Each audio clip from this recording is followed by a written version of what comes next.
The sound of a baby's cry pierced the early morning stillness as Thomas Sullivan rode into Weaverville, California, his 6-month-old son wailing against his chest. The year was 1853, and the gold rush that had transformed this remote corner of Trinity County into a bustling mining town was still in full swing. Thomas's shirt was soaked with sweat, his face streaked with trail dust and grief. He hadn't slept in nearly 2 days, not since his wife Margaret had drawn her final breath after a sudden fever took her. "Hush now, Joseph," Thomas whispered, his voice hoarse as he awkwardly patted the infant's back. The baby only cried harder, tiny fists balled against his father's worn leather vest. "I know, son, I know."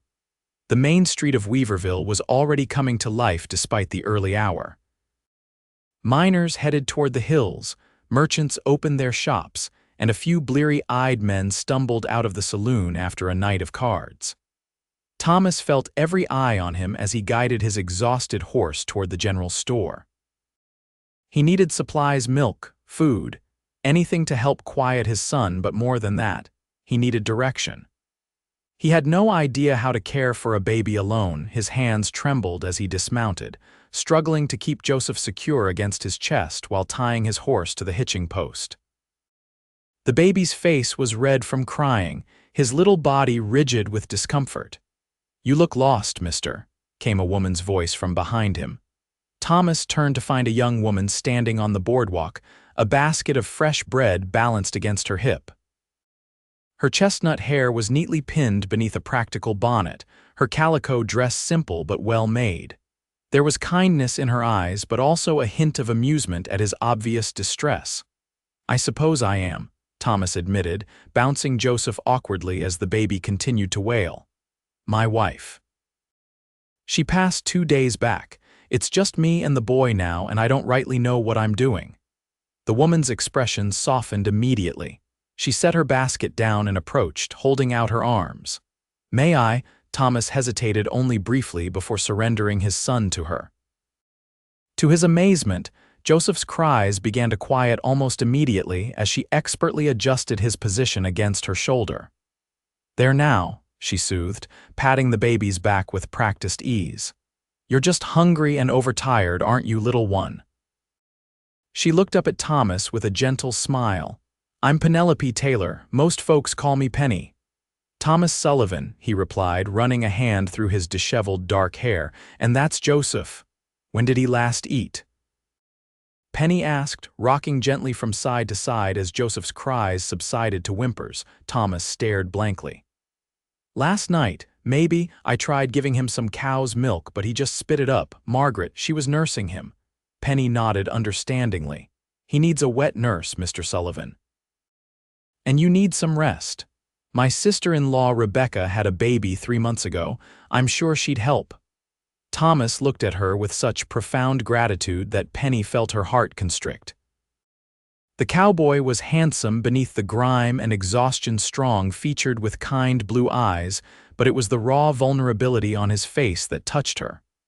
"I don't know how to thank you, Miss Taylor." "It's Mrs. Taylor, actually," she corrected gently. "Or it was. My husband died in a mining accident last year." Thomas's expression changed to one of understanding. "I'm sorry for your loss, as I am for yours," she replied. She shifted Joseph in her arms and nodded toward the street. "My home is just down the way. Let's get this little one fed, and then we can figure out what comes next." Thomas watched as she expertly soothed his son, feeling both relief and a strange sense of inadequacy. "The cowboy looked lost holding his baby," Penny observed with a small smile. "But you're doing fine, Mr. Sullivan. He knows who you are." Those simple words, "he knows who you are," landed like a bomb on Thomas's raw heart. He followed Penny down the dusty street, leading his horse, wondering how a stranger's kindness could feel so much like salvation. Penny's home was a modest clapboard structure set slightly apart from the more crowded sections of town. A small vegetable garden flourished in the front yard, and bright curtains framed the windows. It was neat and welcoming, nothing like the mining camps and bunkhouses Thomas had frequented since coming west. "Rebecca lives just next door," Penny explained as she led him up the short path. "Let me get you settled, and then I'll fetch her." Inside, the house was simple but comfortable. Thomas stood awkwardly in the small parlor, afraid to sit on the clean furniture in his trail-worn clothes. "Please, make yourself at home," Penny urged, gesturing to a rocking chair by the window. "I'll bring water for washing up and then see to the baby." Thomas sank gratefully into the chair, removing his hat and running a hand through his hair. "I don't want to impose, Mrs. Taylor. You've already been too kind." "Nonsense," she replied firmly. "We help each other out here. Weaverville may be full of rough miners and fortune seekers, but there's still a community beneath all that." She disappeared into the kitchen and returned with a basin of water and a clean towel. "Wash up while I fetch Rebecca. There's food on the table if you're hungry." Before Thomas could thank her again, she was gone, Joseph still cradled expertly in her arms. Left alone, he splashed water on his face and neck, the cool sensation reviving him somewhat. His reflection in the small mirror hanging on the wall shocked him, hollow-eyed, bearded, looking far older than his 28 years. Margaret had been dead less than 48 hours. The thought still didn't seem real. She'd been fine one day, feverish the next, and gone by morning. He'd wrapped her body in their best blanket and buried her beneath an oak tree overlooking the valley where they'd been camped. Then he'd gathered Joseph and their meager possessions and ridden for the nearest town, guided only by the smoke from Weaverville's chimneys visible in the distance. He'd had no plan beyond finding help for the baby. Joseph needed a woman's care, that much was clear, but what came after? Return to his job as a cattle driver? Impossible with an infant. Try mining? He knew nothing about it. For the first time since leaving his family's struggling farm in Missouri 5 years earlier, Thomas felt utterly adrift. The sound of the door opening roused him from his thoughts. Penny returned with another woman younger, with a baby of her own nestled against her breast. "Mr. Sullivan, this is my sister-in-law, Rebecca Wilson," Penny introduced. "She's kindly agreed to nurse Joseph until we can make more permanent arrangements."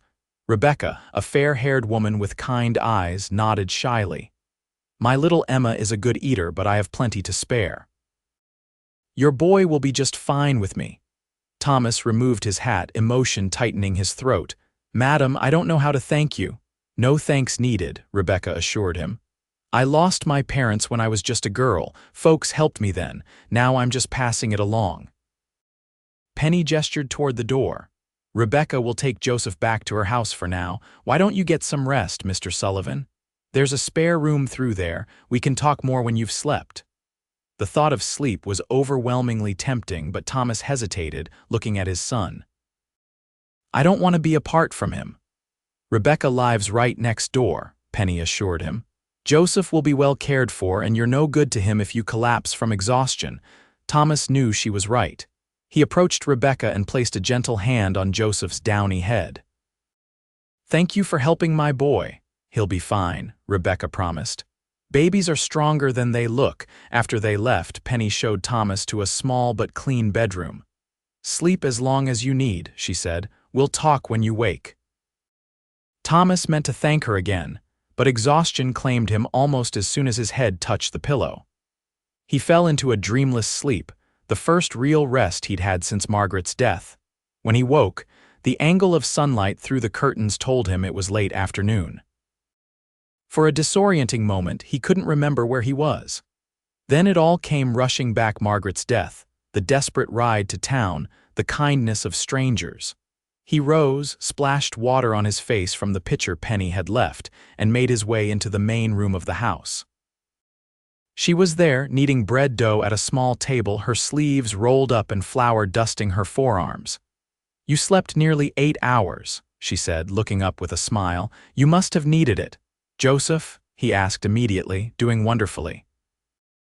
"Rebecca brought him by an hour ago to show you, but you were sleeping so soundly we didn't want to wake you.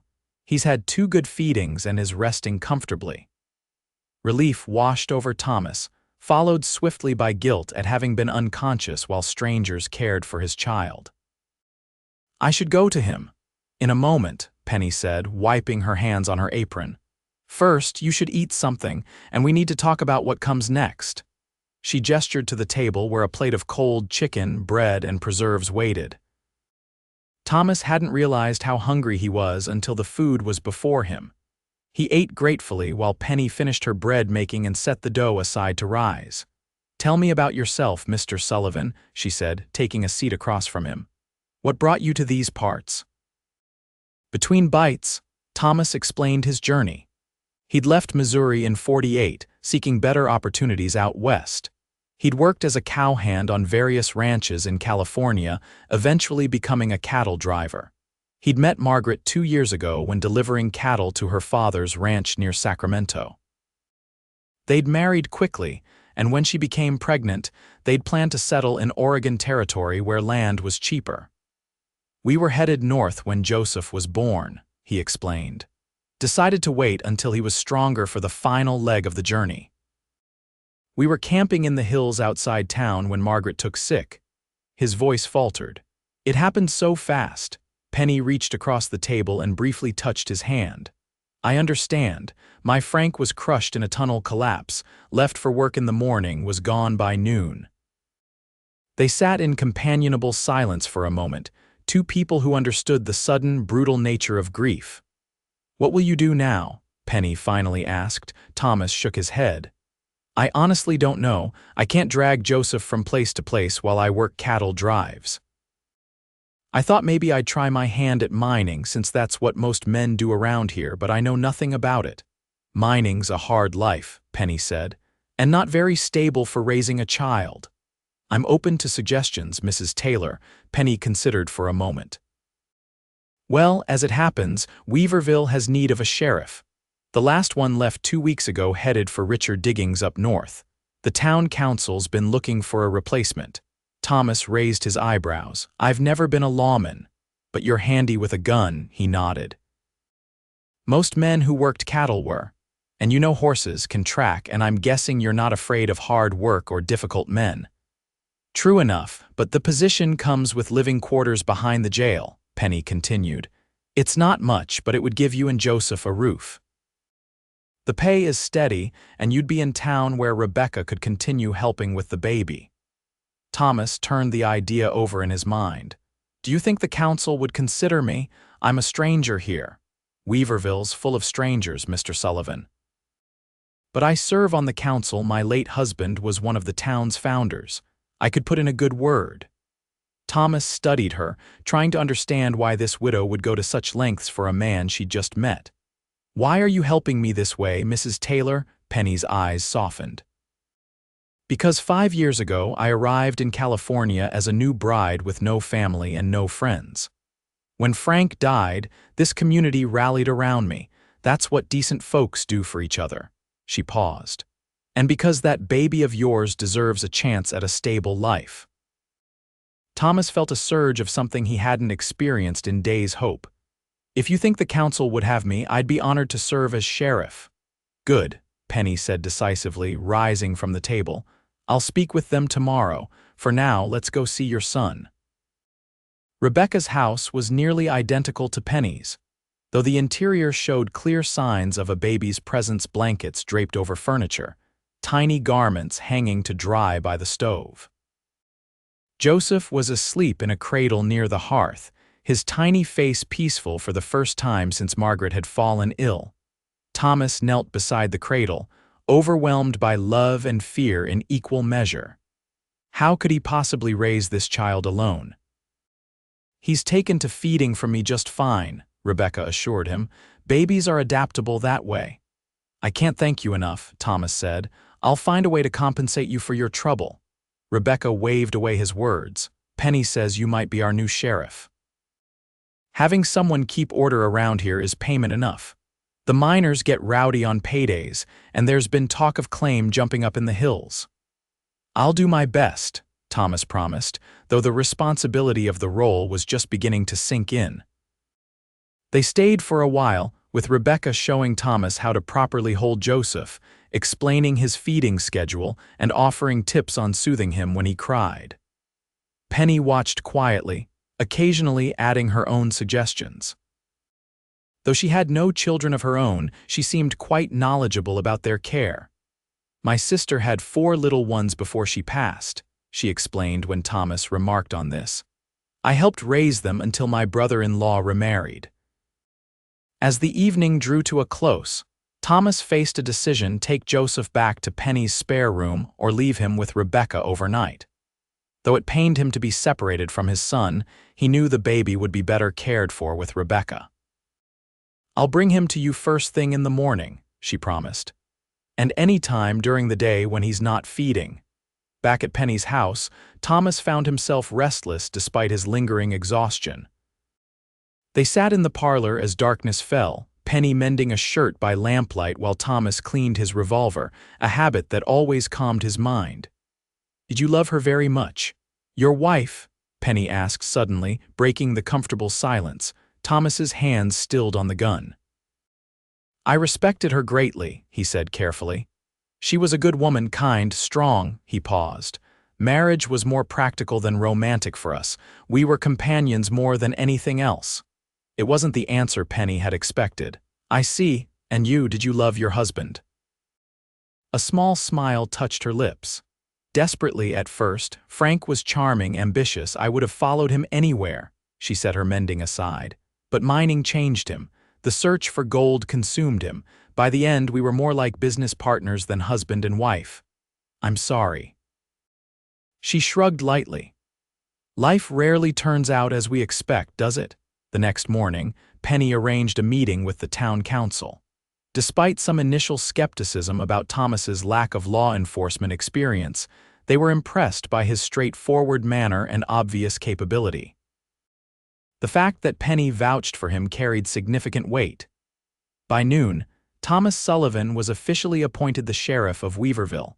The sheriff's quarters were sparse, just 2 small rooms behind the jailhouse, with basic furniture and a small stove. But it was clean and private, and most importantly, it would be a home for Joseph. "It needs a woman's touch," Penny observed as she helped Thomas move in his few belongings. "Some curtains, perhaps, and we'll need to fashion a proper cradle." "We?" Thomas asked, noting her use of the plural. Penny's cheeks colored slightly. "I only meant, that is, I'm happy to help until you're settled." Over the following weeks, a routine developed. Thomas took to his duties as sheriff with natural authority, breaking up bar fights, mediating disputes between minors, and generally maintaining order in the growing town. Rebecca continued to nurse Joseph, while Penny helped Thomas learn the basics of child care: how to change diapers, soothe crying fits, and recognize when the baby was sick versus merely fussy. Thomas found himself increasingly drawn to Penny's steady presence. She was different from any woman he'd known, practical yet warm, independent yet nurturing. She managed her own affairs admirably, running a small but profitable bakery from her home and serving on the town council with a wisdom that belied her 26 years.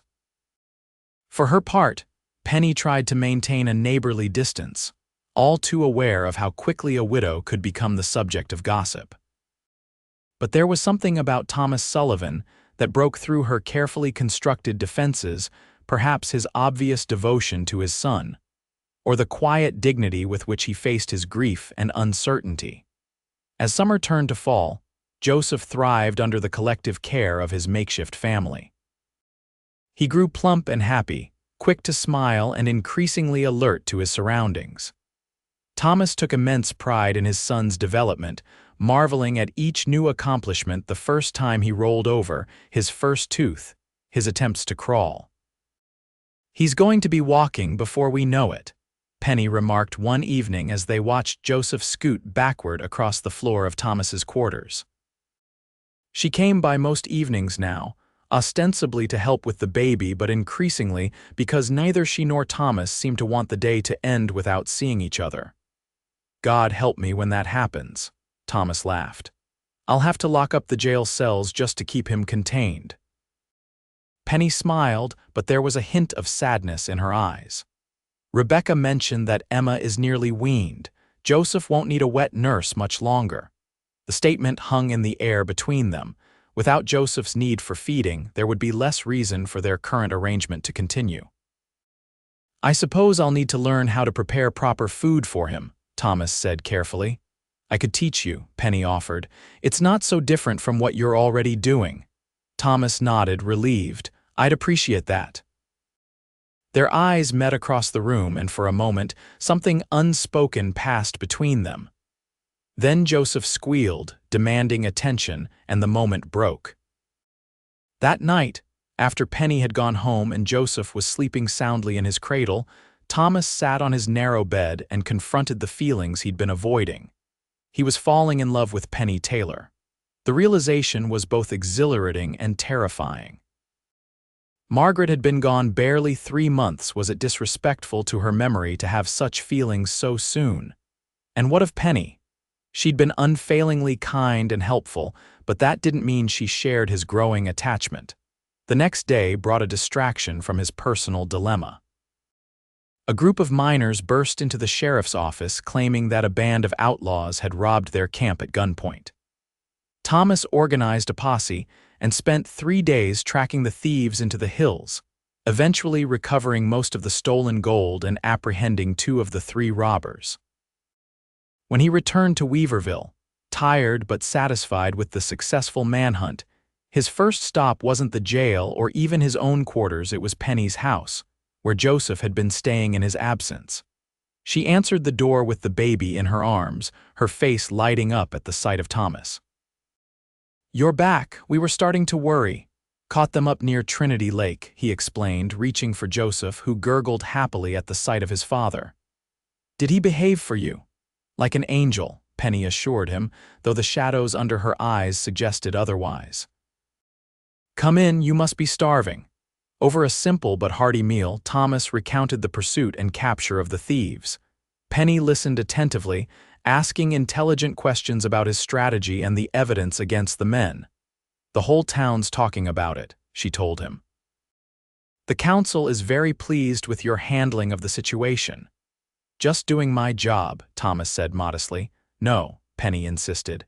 "You're doing more than that. You're bringing real justice to Weaverville. Before you came, disputes were handled with fists or guns more often than not." Her praise warmed him more than he cared to admit. "I couldn't have done it without knowing Joseph was safe with you," he said honestly. "Thank you for caring for him." "It was my pleasure," Penny replied, her eyes soft as she watched Thomas bounce the baby on his knee. "He's a joy to have around." "The house feels empty when he's not here." Thomas took a deep breath, gathering his courage. "It doesn't have to be empty, you know." Penny went still, her eyes widening slightly. "What do you mean, I mean?" Thomas hesitated, suddenly unsure. "That is, Joseph and I would welcome your company anytime, not just when duty calls me away."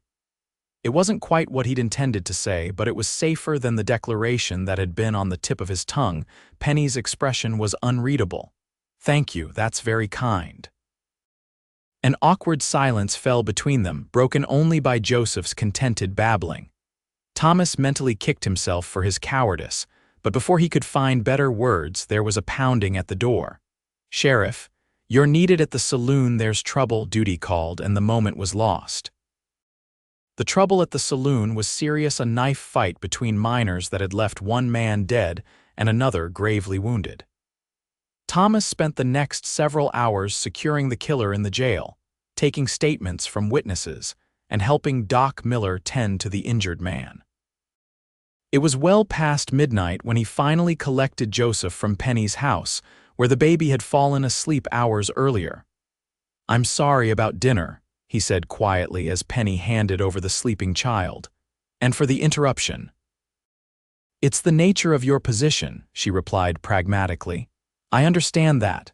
Thomas searched her face in the dim light of her parlor. "Penny, what I was trying to say earlier," she shook her head slightly. "It's late, Thomas. We're both tired. Whatever it is can wait for a better time." He nodded, accepting her wisdom even as disappointment settled in his chest. "Good night, then." "Good night," she whispered, watching from her doorway as he carried Joseph carefully back to their quarters. The following weeks brought a flurry of activity to Weaverville. A new strike in the hills brought an influx of hopeful miners, expanding the town's population almost overnight. Thomas found himself busier than ever maintaining order, while Penny's bakery business flourished with the new customers. They saw less of each other during this period, though Thomas made sure to seek her out at least once a day, if only for a brief conversation. Joseph continued to grow and develop, now fully weaned and enjoying the variety of soft foods that Thomas prepared for him based on Penny's instructions. He was pulling himself up on furniture now, his little legs strengthening as he prepared for his first steps. As Christmas approached, the mood in Weaverville turned festive despite the harsh winter weather. The townspeople planned a holiday gathering at the newly built schoolhouse, with food, music, and dancing. Thomas found himself looking forward to the celebration, his first Christmas as a father, and hopefully an opportunity to spend time with Penny away from the pressures of their daily responsibilities. 2 days before Christmas, as Thomas was making his morning rounds, he noticed a man he didn't recognize loitering outside the bank. There was nothing overtly suspicious about him, but something in the stranger's watchful posture put Thomas on alert. He altered his patrol route to keep the man in view, and his caution was rewarded when the stranger was joined by 2 companions, all 3 moving with purposeful strides into the bank. Thomas followed quickly, hand on his revolver, and entered just as the men were drawing their weapons. "Hold it right there," he commanded, his own gun already aimed. "Drop your weapons." What followed was chaotic, a brief exchange of gunfire that left one would-be robber dead and another wounded. The third surrendered quickly when he saw his companions fall. By some miracle, none of the bank staff or customers were seriously injured, though Thomas himself took a bullet that grazed his upper arm.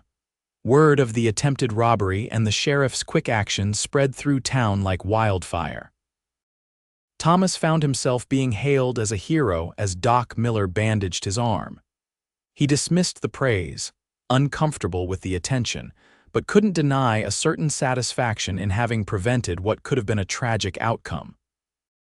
His satisfaction turned to concern, however, when he returned to his quarters to find Penny waiting anxiously with Joseph. The baby reached for him immediately, but Penny held back, her face pale. "I heard there was shooting at the bank," she said, her voice strained. "They said you were hurt." "Just a scratch," Thomas assured her, showing her the bandage. "Doc says I'll be good as new in no time." Penny nodded, but her eyes remained troubled. "I was so frightened when I heard. All I could think was that Joseph might lose another parent." The implication of her words that she considered Thomas's safety vital to Joseph touched him deeply. But there was more in her expression, something personal and vulnerable that made his heart race. "Penny," he said softly, taking a step toward her. "I'm fine, truly." She nodded again, blinking rapidly. "Of course, I'm being silly, it's just—" She trailed off, then squared her shoulders. "Well, I should go, I have bread in the oven." Before he could respond, she had handed Joseph to him and was heading for the door. Thomas caught her arm gently with his good hand. "Please don't go," he said. "Not like this." She turned back, eyes shining with unshed tears. "Like what?" "Like you're afraid to tell me what you're really thinking." Penny looked down, then back up at him with newfound resolve. "Very well. I was thinking that I've come to care for you, Thomas Sullivan. More than I should, perhaps, and the thought of losing you terrifies me almost as much as it would terrify Joseph." Thomas's heart soared at her admission. "Penny," a cry from Joseph interrupted him. The baby, sensing the tension in the room, had begun to fuss. Thomas shifted Joseph to his shoulder, patting his back soothingly. "Let me put him down for his nap. Please wait here." To his relief, Penny nodded, taking a seat in the rocking chair by the stove. Thomas quickly settled Joseph in his cradle, humming softly until the baby's eyes grew heavy. When he returned to the main room, Penny was staring into the fire, her expression pensive. "I care for you too," Thomas said without preamble, taking the chair opposite hers. More than I thought possible after losing Margaret. At first, I felt guilty about it, like I was betraying her memory. But the truth is, what I feel for you is different, deeper somehow. Penny's eyes softened. I understand the guilt. After Frank died, I thought I'd never want to risk my heart again. But then you rode into town with that crying baby, looking so lost and determined all at once. Thomas smiled at the memory. You said I was doing fine, that Joseph knew who I was. I've held onto those words on the hardest days. It was true then, and it's even more true now, Penny said. You're a wonderful father, Thomas. Only because I had help, your help. He reached across the space between them, offering his hand. After a moment's hesitation, she placed hers in it. Penny Taylor, would you do me the honor of becoming my wife? Of being a mother to Joseph and perhaps more children if God blesses us? Tears spilled down Penny's cheeks, but her smile was radiant. Yes, she whispered. Yes, I will. Thomas drew her gently to her feet and into his arms, mindful of his injury. Their first kiss was tender, a promise of the life they would build together. They were married on New Year's Day, 1854, in the small church that had been completed just a month earlier. Joseph, now 9 months old and standing with support, watched the ceremony from Rebecca's arms, occasionally calling out to his father in the baby language he was developing. The townspeople of Weaverville turned out in force for the wedding, showing their appreciation for both the sheriff who kept them safe and the kind-hearted baker who had served on their council. Even the miners came down from the hills for the celebration, bringing nuggets of gold as wedding gifts. Thomas and Penny moved into her house, which was larger and more comfortable than the sheriff's quarters. They converted one room into a nursery for Joseph, with plans to expand the house in the spring to accommodate their growing family. For Penny, becoming an instant mother to Joseph was a joy she hadn't dared hope for. The baby had already formed a strong attachment to her during the months of her help, and he now called her Mama with the same ease as he called Thomas Papa. Their first year of marriage brought both challenges and blessings. Thomas continued as sheriff, earning the respect of even the roughest elements in town through his fair but firm approach to law enforcement. Penny maintained her bakery while also embracing her role as wife and mother, finding a balance that allowed her to contribute to their livelihood without neglecting her family. Joseph took his first unassisted steps just after his first birthday, toddling from Thomas to Penny with delighted squeals. By spring, he was running everywhere, keeping both parents constantly on alert. His vocabulary grew rapidly, and his personality blossomed curious, stubborn, and affectionate, with his father's blue eyes and a smile that could melt the hardest heart. In late summer, Penny discovered she was expecting their first child together. The news filled Thomas with a mixture of joy and anxiety, memories of Margaret's death in childbirth casting a shadow over his happiness. But Penny was healthy and strong, and Doc Miller assured them that she would have the best care possible. "This baby is a blessing," Penny told Thomas one evening as they sat on the porch, watching Joseph chase fireflies in the yard. "A symbol of our love and the life we've built together." Thomas covered her hand with his. "You and Joseph are my whole world. This baby just makes our family more complete." As Penny's pregnancy progressed, they prepared Joseph for the arrival of his sibling. At nearly 2 years old, he seemed to understand in his limited way that something was changing. He patted Penny's growing belly with gentle hands, delighting in the baby's kicks and movements. Winter in the mountains brought heavy snow, isolating Weaverville from the surrounding areas for weeks at a time. Thomas worried about Penny's condition, but she remained in good spirits, using the quiet months to sew baby clothes and prepare their home for the new arrival. Their daughter, Emily Margaret Sullivan, was born on a clear spring morning in April 1855. The labor was long but uncomplicated, with Rebecca and the doctor's wife attending while Thomas paced anxiously outside with Joseph. When they were finally allowed in, Thomas was overcome at the sight of Penny, tired but radiant, holding their newborn daughter. "She's perfect," he whispered, tears in his eyes as he carefully took the tiny bundle. Joseph, hoisted in Rebecca's arms to see, reached out a tentative finger to touch his sister's downy head. "Baby," he declared with the certainty of a toddler. "My baby."